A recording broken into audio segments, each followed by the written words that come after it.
Hi everyone, स्वागत है आपका यूट्यूब चैनल रिफ्लेक्टिव गुरु पर।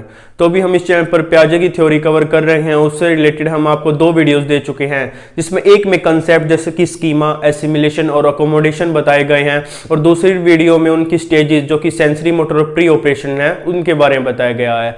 इन दोनों वीडियोज़ का लिंक आपको डिस्क्रिप्शन में मिल जाएगा, आप वहाँ से देख सकते हैं। तो आज की वीडियो में हम कॉन्क्रीट ऑपरेशनल स्टेज को देखेंगे। आइए वीडियो शुरू करते हैं। तो देखिए, कॉन्क्रीट ऑपरेशनल स्टेज, इसका टाइम पीरियड प्याजे ने 7 से 11 साल बताया है। यहाँ पर मैंने कुछ इसके मोटे मोटे कैरेक्टरिस्टिक्स लिखे हुए हैं, आइए एक बार इन्हें जानते हैं। सबसे पहला कॉन्क्रीट थिंकिंग। इसके नाम में भी, स्टेज के नाम में भी कॉन्क्रीट ऑपरेशनल है, और सबसे पहले इसका पॉइंट भी यही है कि कॉन्क्रीट थिंकिंग। कॉन्क्रीट थिंकिंग का मतलब क्या होता है? कॉन्क्रीट यानी कि आप देखिए, जो चीजें आप अपने आसपास महसूस कर सकते हैं या उन्हें देख सकते हैं, सुन सकते हैं, वो सारी की सारी चीजें कॉन्क्रीट चीजें होते हैं। मान लीजिए जैसे आपके पास अभी आप पढ़ रहे होगे तो पेन है, कॉपी है, वो सारी की सारी चीजें कॉन्क्रीट चीजें हैं। तो इस स्टेज में बच्चा कॉन्क्रीट चीजों पर अपना लॉजिक लगा सकता है, उसकी थिंकिंग लगा सकता है। एग्जाम्पल के रूप में समझते हैं। मान लीजिए आप किसी स्कूल में टीचर हो और आप बच्चों को कहते हो कि आपको जो जो चीजें अपने आसपास दिख रही हैं उनके बारे में किसी भी एक चीज को लीजिए, उसके बारे में उसके यूजेस, उसकी एडवांटेजेस, डिसएडवांटेजेस सारी चीजें लिखिए। तो क्या होगा, इस स्टेज में बच्चे, जैसे मान लीजिए उन्होंने फैन देखा, तो उसकी एडवांटेजेस, डिसएडवांटेजेस, उसके क्या क्या यूज हैं, वो सारी चीजें वो लिख पाएंगे। यानी जो भी चीजें बच्चे के सामने दिखाई दे रही हैं, उसे जिन चीजों को सुन सकता है, देख सकता है, छू सकता है, वो सारी की सारी चीजें जो कि कॉन्क्रीट के अंदर आती हैं, तो उन चीजों के ऊपर वो लॉजिक भी लगा सकता है और उनके बारे में वो सोच भी सकता है। तो इसी चीज को कॉन्क्रीट थिंकिंग कहा गया है। फिर देखते हैं लॉजिकल थिंकिंग। देखिए, लॉजिकल थिंकिंग क्या होता है कि बच्चा किसी भी चीज के पीछे लॉजिक लगा सके, यानी कि वो किसी भी चीज के उसका कोज और इफेक्ट देख सके। यानी कोई भी चीज हुई है, उसका कारण क्या है, वो चीज होने का या वो घटना होने का कारण क्या है, और उस घटना होने के बाद उस चीज का प्रभाव क्या पड़ा। इसको एक एग्जांपल से समझते हैं। जैसा कि हम सबको पता है, कोई पंखा चलाने के लिए, बल्ब जलाने के लिए हमें स्विच दबाना पड़ता है।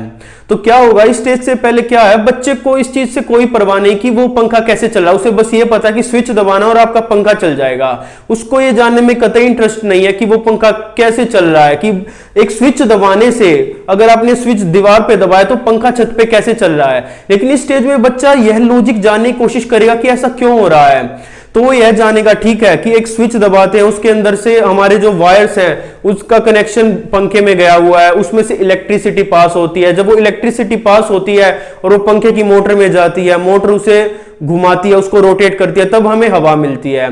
तो ऐसे ही क्या करता है कि बच्चा हर एक चीज के पीछे लॉजिक जानने की कोशिश करता है। वो किसी भी चीज को यूं का यूं एक्सेप्ट नहीं कर लेता, या फिर वो अगर कुछ सोचता भी है तो उस चीज के पीछे अपना लॉजिक लगाने की कोशिश करेगा। इसी को हम लॉजिकल थिंकिंग कहते हैं। नेक्स्ट है लॉ ऑफ कंजर्वेशन। देखिए, इसे एक एग्जांपल से समझते हैं।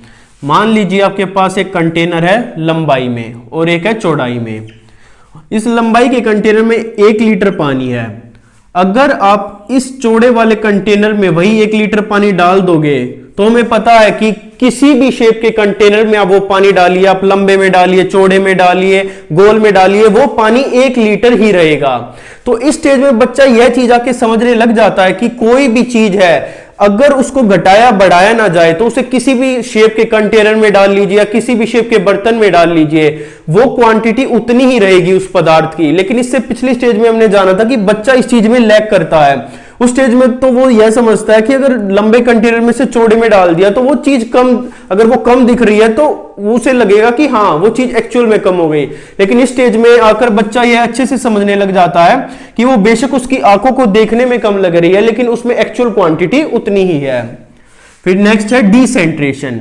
जैसे कि हमें पता है कि पिछली स्टेज में एक हमारी कैरेक्टरिस्टिक्स थी सेंट्रेशन, जिसमें बच्चा एक समय पर एक ही चीज पर फोकस कर पाता था। ये जस्ट उसका उल्टा है। यानी कि इस टाइम पर कोई भी बच्चा है, वो एक ही साथ में कई एस्पेक्ट्स पर फोकस कर सकता है, या एक ही घटना में कई चीजों पर वो अपनी नजर बना सकता है। इसको आप एक एग्जांपल से समझ लीजिए। मान लीजिए एक मूवी चल रही है। इससे पहले वाली स्टेज में क्या हो रहा था कि बच्चा एक कैरेक्टर को पकड़ेगा या एक घटना को पकड़ेगा और उसी के ऊपर फोकस रखेगा। लेकिन इस स्टेज में आकर क्या होगा कि बच्चा एक ही समय पर मल्टीपल कैरेक्टर्स पर फोकस कर सकता है। हमें पता है मूवी में बहुत सारे कैरेक्टर्स होते हैं, तो वो यह देखेगा कि अलग अलग कैरेक्टर क्या कर रहा है, किस घटना में क्या हो रहा है, यानी कि वो एक टाइम पर अलग अलग सीन्स और अलग अलग कैरेक्टर्स पर फोकस कर सकता है।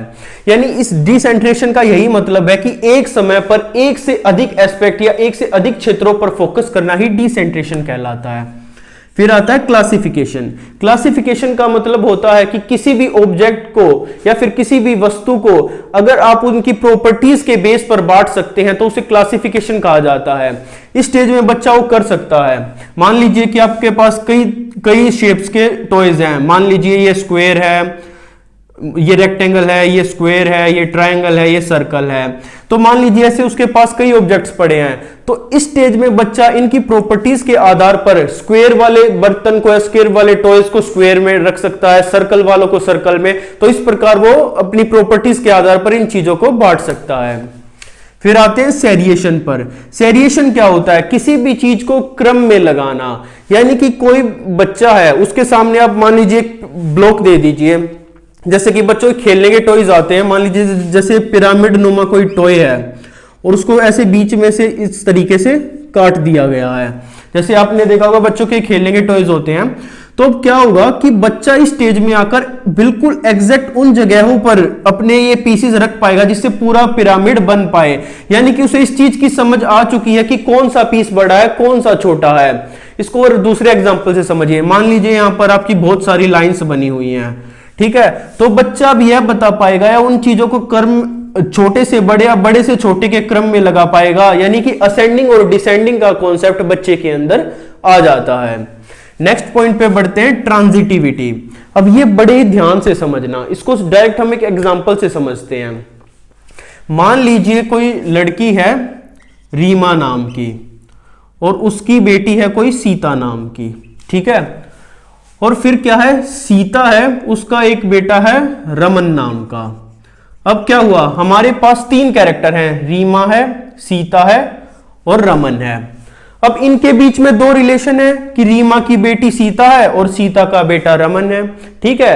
तो बच्चा इस स्टेज में क्या होगा, वो इन तीन कैरेक्टर्स और इन दो रिलेशंस की मदद से कोई एक नया रिलेशन निकाल पाएगा। जैसे कि अब हमने जान लिया कि रीमा क्या है, वो सीता की बेटी है और जो सीता है वो रमन की मां है।